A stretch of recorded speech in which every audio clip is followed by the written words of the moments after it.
Hello, this is National Candidate Master Isaac Wiebe, and I'm showing you my round 2 game versus Derek Mauve of the 2015 Winnipeg Open.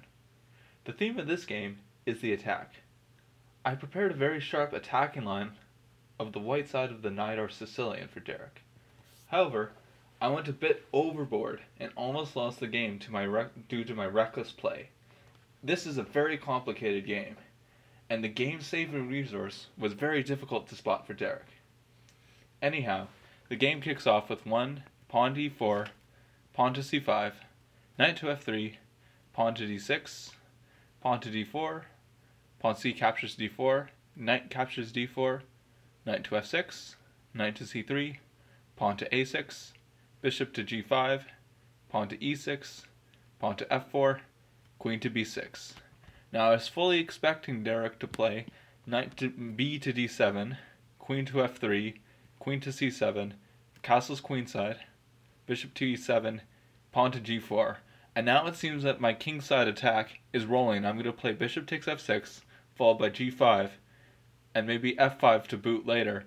And it looks like I'm a bit quicker here than he is. I'm not sure if he can generate sufficient counterplay.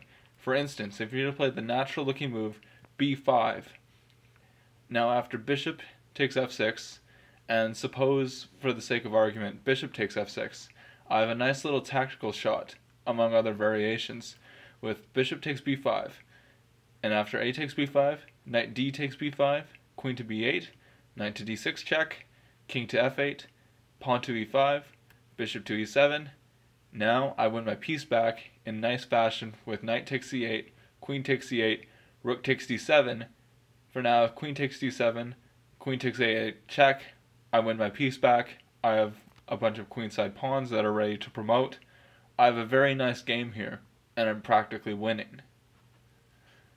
So carrying back to the previous variation in which you played queen b6, I did not expect this move, and I took some time to try and navigate the new terrain of this game.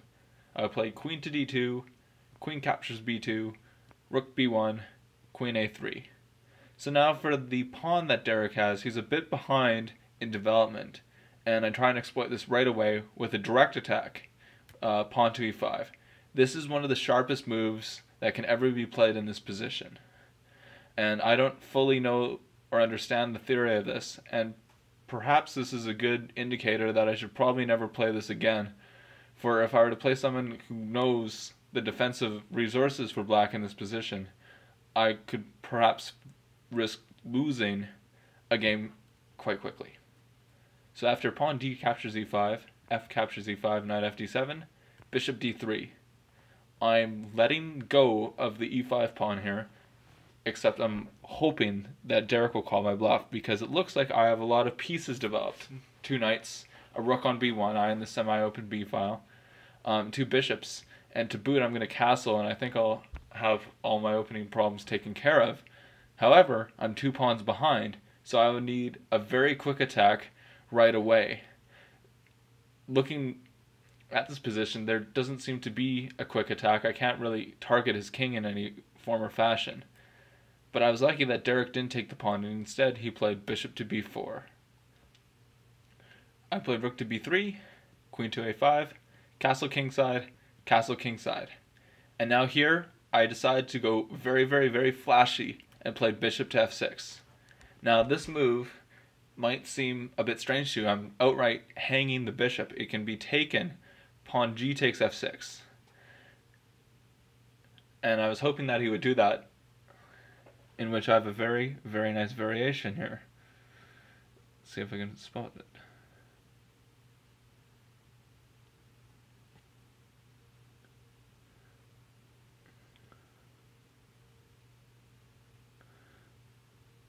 So if pawn g takes f6,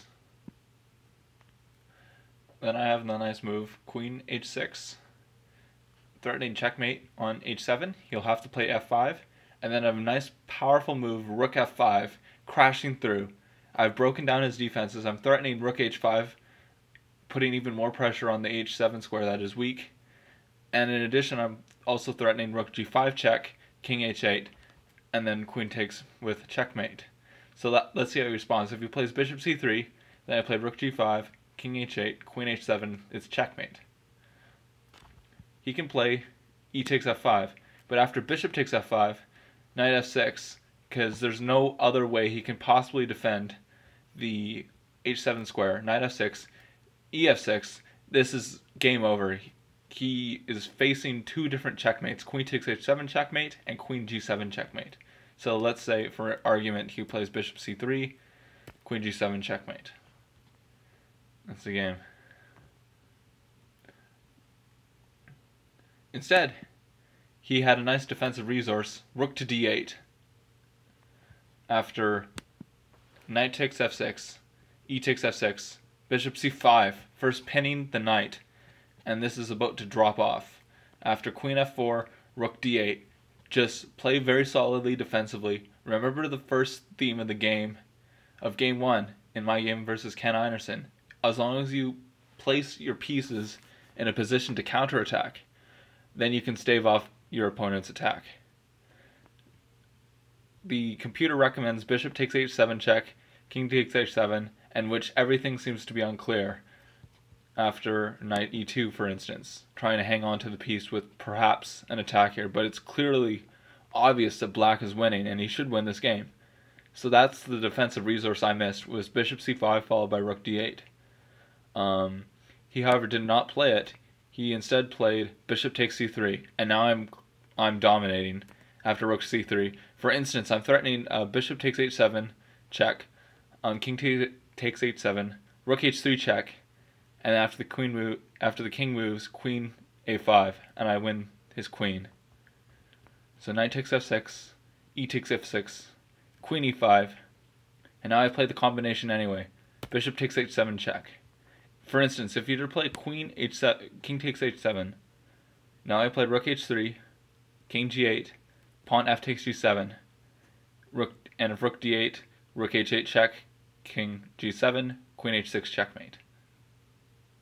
He instead can play queen takes g7, but after rook g3, he now loses his queen, and my attack isn't slowing down. Note that the queenside pieces of his haven't been developed yet, and they cannot play a part in the defensive battle. So bishop takes h7, king h8, rook h3, rook g8, pawn f takes g7 check, and at this point Derek resigned. It's actually forced mate here. For instance, let's look at some lines. If king takes g7, then queen h6 check, king h8, bishop g6 check, king g8, bishop takes f7, checkmate. Now looking at the other alternative, queen takes g7. Now I have bishop g6, king g8 is the only reasonable move. The other move is queen h7, and it just looks like he loses queen and the game very shortly. So king g8, bishop takes f7 check. And now suppose queen f7. And note that if king f8, knight takes e6 check, king e7, or bishop takes e6 leads to queen takes d8 checkmate. Note that bishop takes e6, queen d8 checkmate. Bishop takes f7, queen takes f7, queen g5 check, king f8, rook h8 mate. And if queen g7, then queen takes g8 check, queen f8, queen takes f8 checkmate. So there's a lot of calculation and a lot of variance in chess.